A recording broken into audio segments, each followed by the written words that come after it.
Le simple fait de ne pas vivre dans la même ville que ma mère me fait vivre un va-et-vient de sentiments mélancoliques, car aucun de nous ne peut imaginer une vie sans l'autre.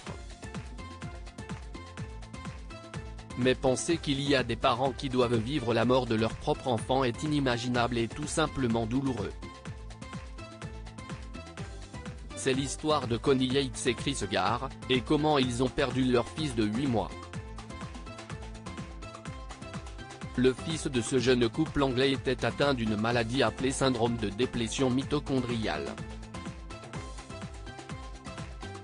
À l'âge de 8 mois, cette maladie rare, qui affecte les éléments génétiques qui donnent de l'énergie aux cellules et provoque une faiblesse musculaire progressive, sans parler de graves lésions cérébrales, a conduit à son hospitalisation d'urgence.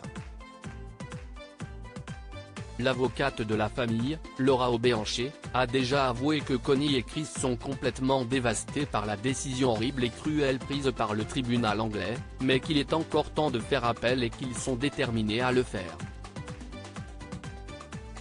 Ils ont 3 semaines. Le juge chargé de l'affaire, Nicolas Francis, a déclaré qu'il avait autorisé les médecins à débrancher le bébé avec une grande tristesse mais avec la conviction absolue que cela serait dans l'intérêt supérieur de l'enfant.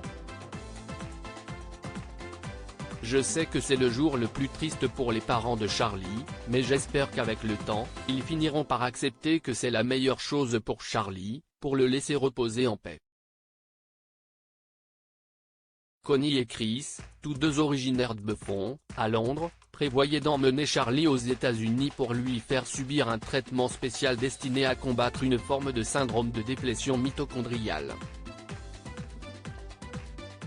Ils ont même récolté environ 1 million d'euros grâce à 80 000 donateurs dans le cadre d'une campagne de crowdfunding.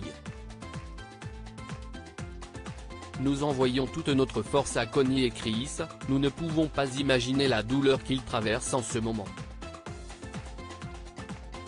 Que pensez-vous de la décision du juge? A-t-il eu raison de débrancher l'enfant?